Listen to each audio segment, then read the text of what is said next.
modifikasi cuaca. Saya akan menelisiknya eksklusif.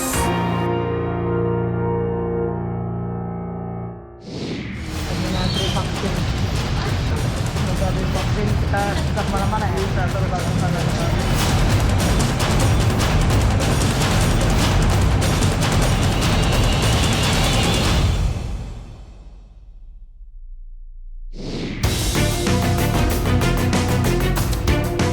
Pasca hebohnya vaksinasi pada Helena, sang Crazy Rich Pantai Indah Kapuk (PIK) tak lagi muncul ke publik.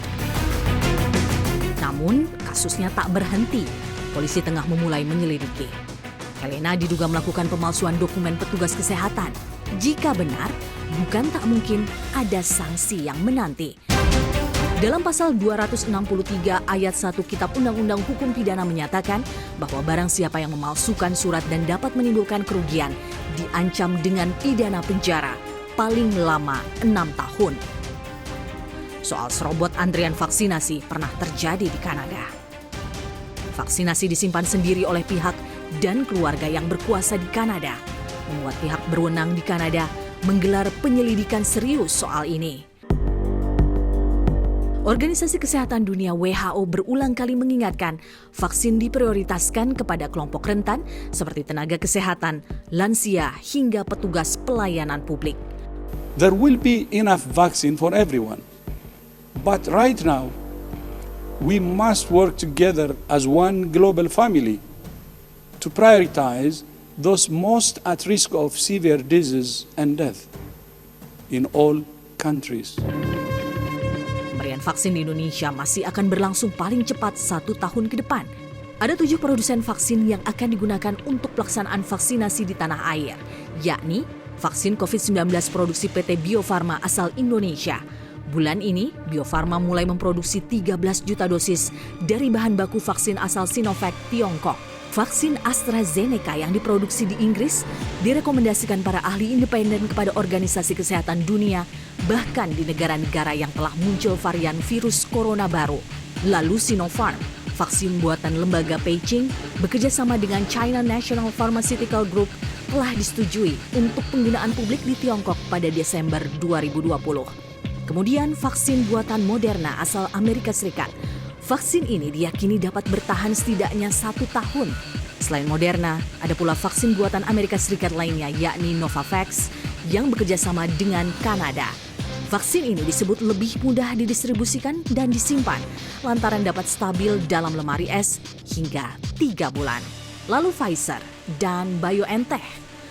Per 9 Januari lalu, vaksin yang dikembangkan Amerika Serikat ini diklaim berhasil melawan varian virus corona yang ditemukan di Inggris dan Afrika Selatan. Tingkat efektivitasnya hingga 95%. Dan Sinovac asal Tiongkok, Badan Pengawas Obat dan Makanan Indonesia, BPOM, menerbitkan izin penggunaan darurat vaksin Sinovac termasuk untuk masyarakat lanjut usia. Vaksin ini produsennya tidak banyak, tetapi direbutkan oleh 215 negara, rebutan semuanya. Sekarang ini yang baru bisa berjalan vaksinasinya kira-kira 42 negara. Yang lain rebutan mendapatkan vaksin. Kita sudah mendapatkan komitmen 426 juta. Ya, alhamdulillah, karena memang sejak awal, sejak Agustus kita sudah mulai pendekatan dengan produsen-produsen vaksin. Bukan barang yang mudah, ini rebutan, semua negara merebutan vaksin. Oleh sebab itu, vaksinasi ini harus tepat sasaran, tepat target betul. Jangan sampai meleset. Pertengahan Februari ini, sebanyak 1,4 juta orang di tahap pertama dan kedua telah menerima vaksinasi. Total vaksinasi hingga 181 juta orang. Percepatan memang diperlukan, tapi bukan serampangan.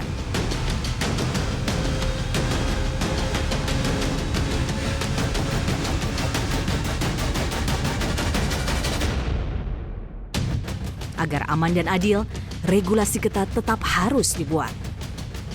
Bukan bermodal kuasa, lalu bisa dapatkan leluasa. Jangan sampai jadi rebutan.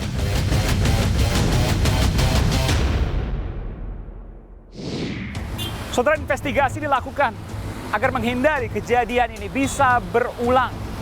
Vaksin memang sangat diperlukan, tapi bukan segala-galanya. Kesehatan dan menjaga protokolnya tetap jadi tumpuan. Regulasi yang lugas dan jelas layak dipikirkan untuk menjalankan vaksinasi terhadap 180 juta orang. Tak boleh dengan bermodal kuasa lalu bisa menafikkan dengan leluasa. Saudara saya Aiman Wicaksono. Salam.